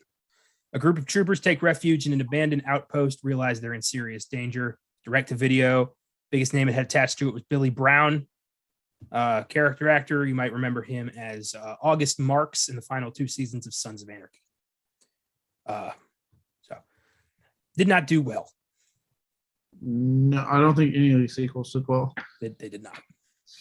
Then there was 2008's Starship Troopers 3 Marauder, which sees Johnny Rico, now a colonel, called into action to fight the bug menace once again. And of them, this is the one I think I'd like to see because it's Rico. Yeah, like I said, I've noticed the ones that have Rico back, like what Casper Van Dien came back, tend to be better loved, which kind of tells you like Casper Van Dien's like ties to this franchise and obviously the fans that really want him when it comes to Starship Troopers. So kind of tells you that like you really can't do this unless he's attached in a way. Yeah. The next two are animated. It's 2012's Starship Troopers Invasion. This one follows Captain Carmen Ibanez, who teams with a famous trooper to find a missing ship. And no, Denise Richards did not come back.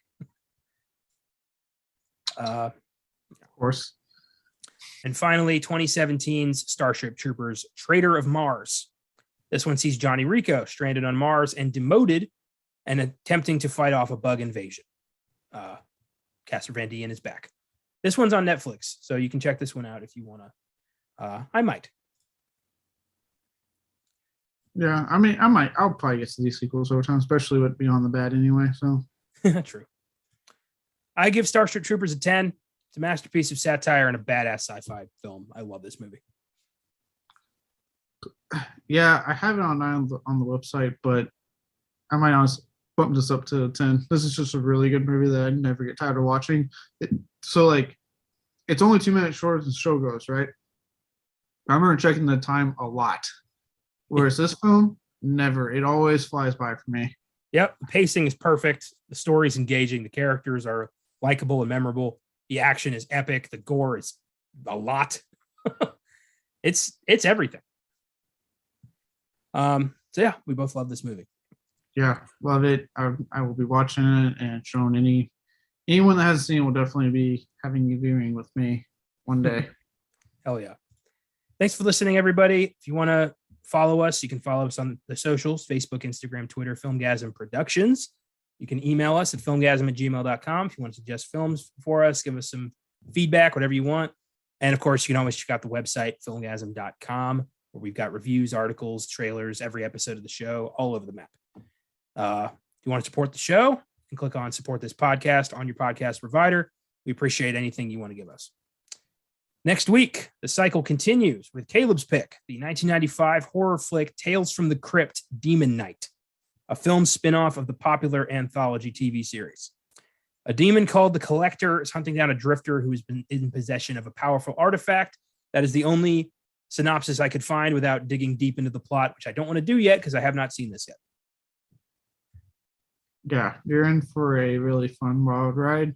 Billy Zane, like, this is the film that made me fall in love with him so much. He is just so deliciously over the top as like the demon hunting these people down, and he is mesmerizing to watch. The rest of the cast is just as good. There's William Sadler's in this movie, Jada Pinkett Smith in a very early role for her. Like, a lot of names that you know now are in this movie, and it's fun, it's over the top, it's gory. It's everything you would want from a Tales from the Crypt show in a movie. And it does kind of bum me out that like Bordello of Blood, which was followed up after this, flopped so hard, because I would have been down to see like more films like this.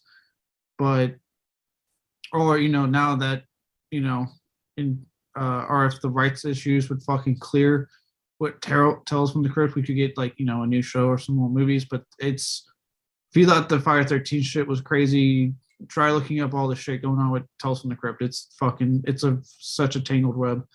Well, I'm sure we'll dig into all that next week for sure. Yeah, this movie is great. I've loved it for a long time. Cannot wait to do it. Nice. Don't miss the Dukes of Hazzard on Fridays Beyond the Bad, The Treasure of the Sierra Madre on Oscar Sunday, and a look at our least anticipated films of the year on Monday's Sneak Preview. Until then, service guarantees citizenship. Exercise your right as a citizen and join the mobile infantry to fight the bug menace. Everyone fights, no one quits, and keep watching movies.